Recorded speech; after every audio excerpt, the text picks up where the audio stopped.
He built an empire on music, fashion, and image. To the world, Diddy Combs was the symbol of success.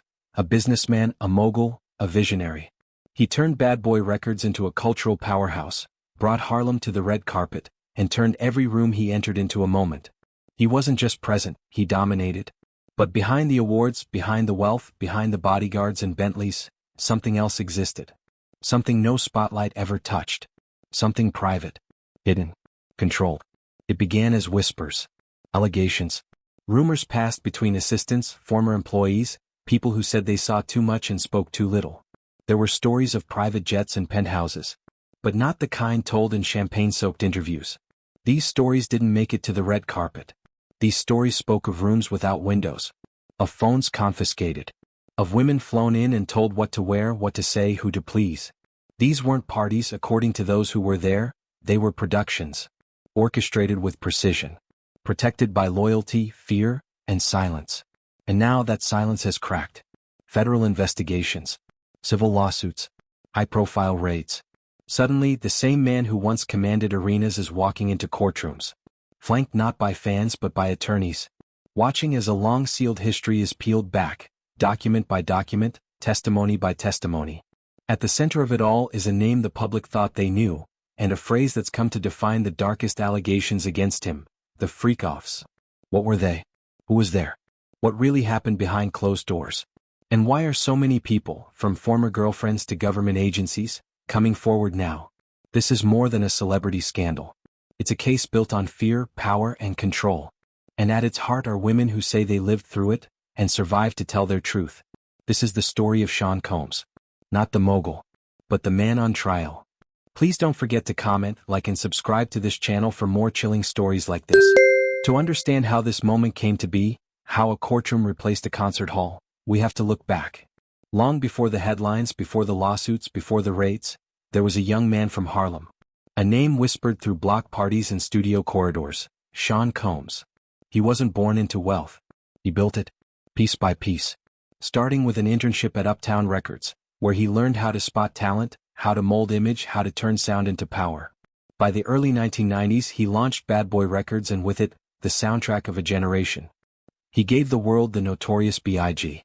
He shaped a musical era with his finger firmly on the pulse of pop culture.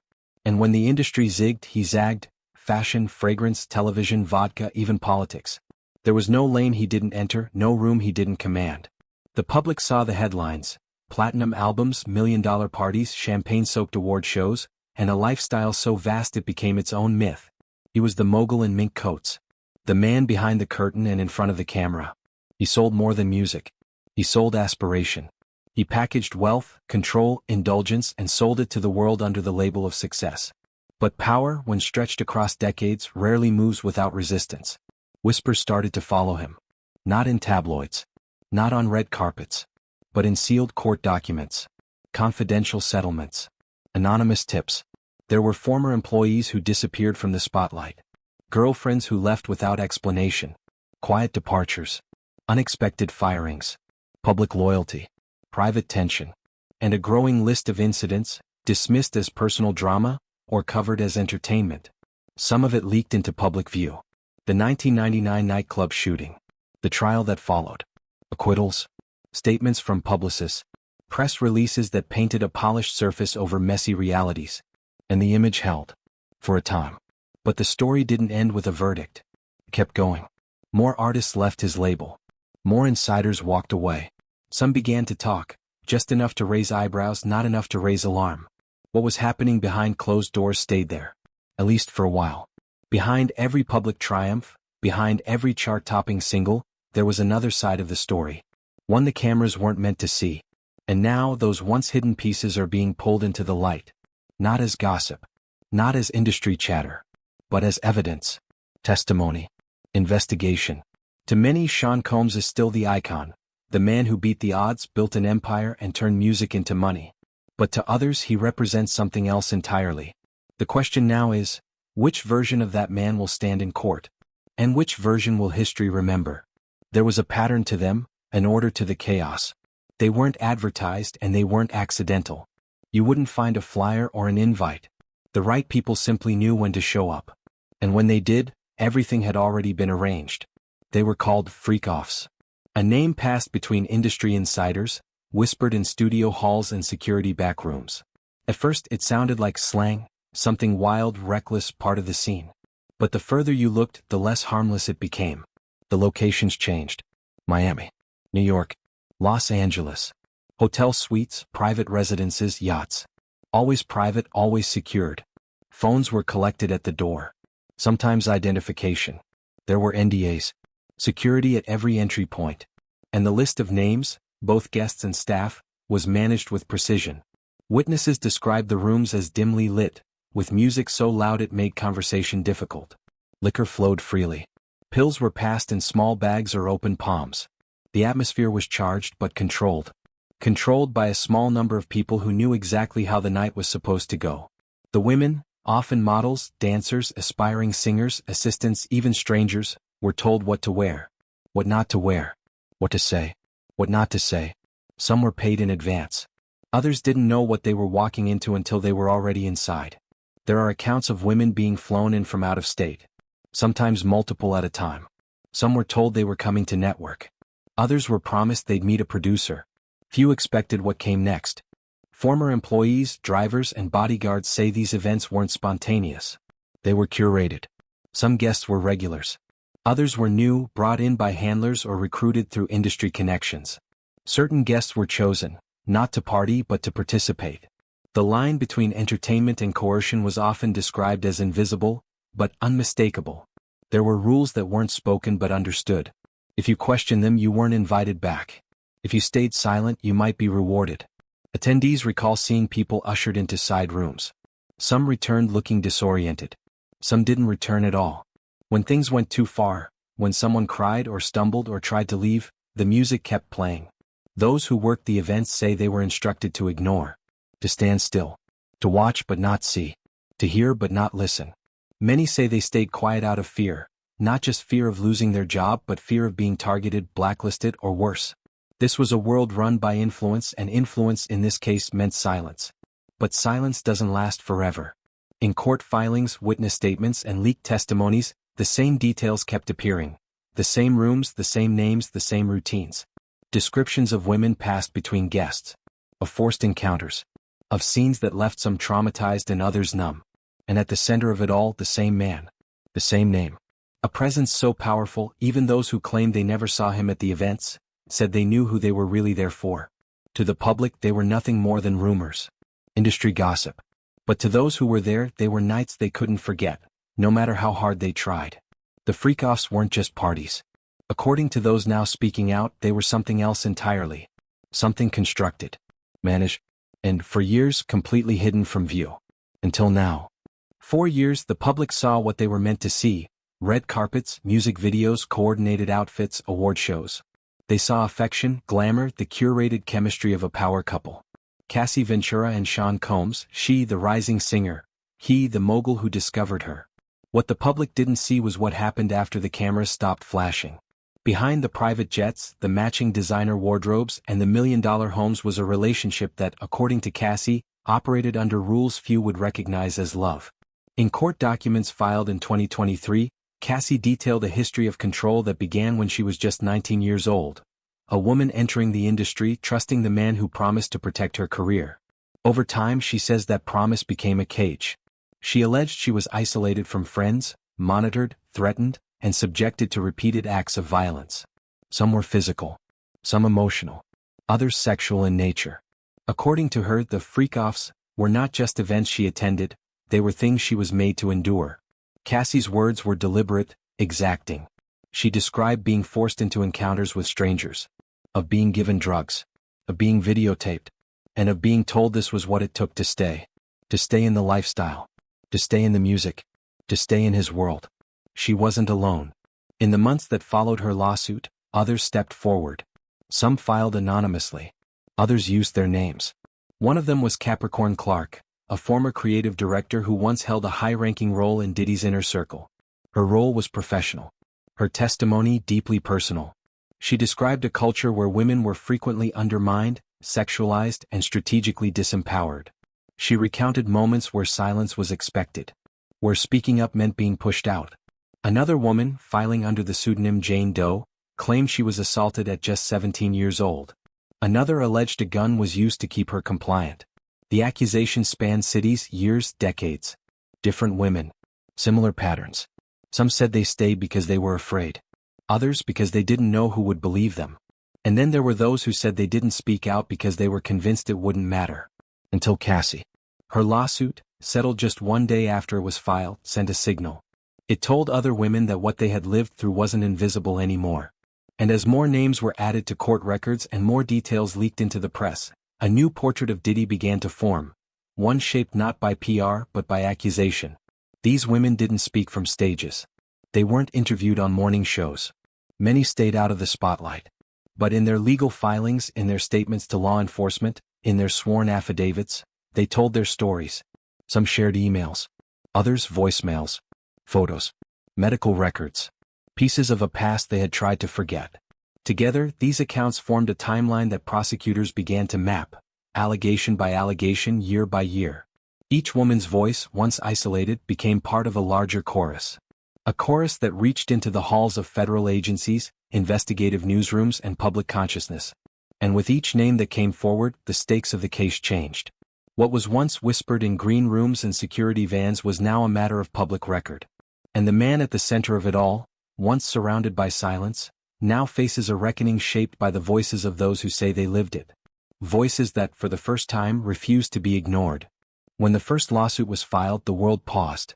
Not because it was the first accusation, but because this time, it had names, dates, places, specific details that left little to interpretation. It was no longer a rumor.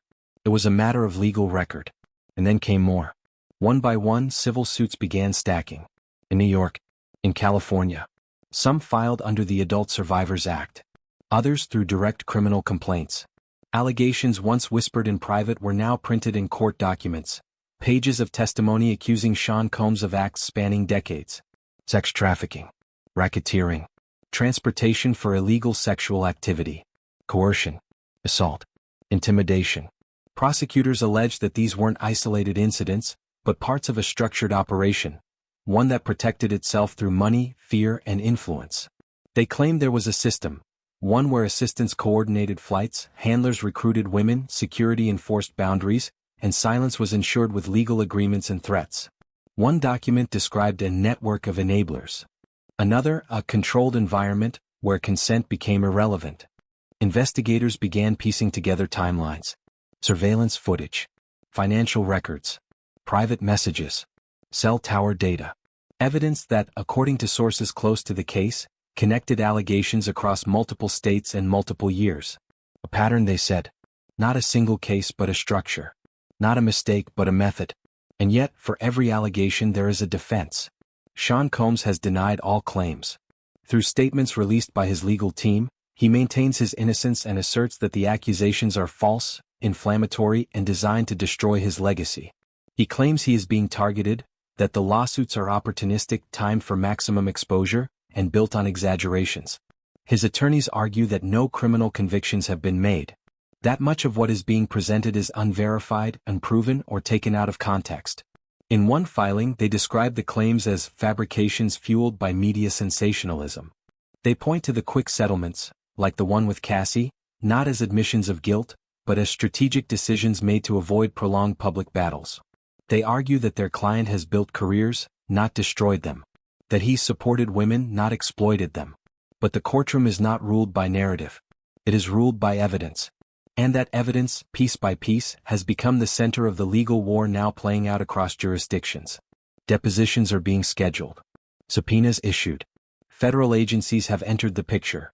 Agencies with the resources and the mandate to follow every lead to its end. Search warrants were executed on properties in Los Angeles and Miami.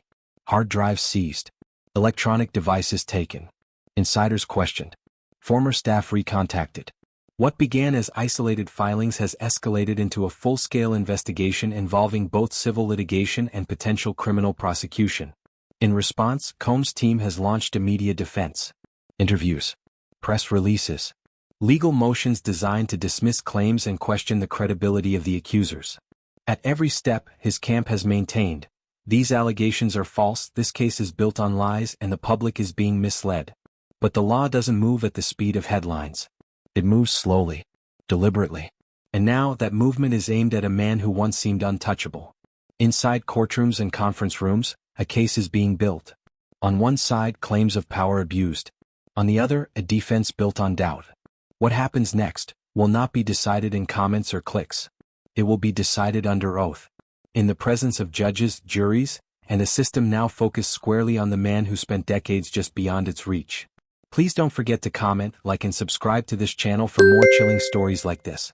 When allegations of this magnitude emerge from the shadows, their reach extends far beyond any courtroom walls. This is no longer just about one man, one trial, or one headline. It's a reflection of a system, an industry built on layers of influence, access, and unspoken rules. For the women who have stepped forward, the toll has been profound.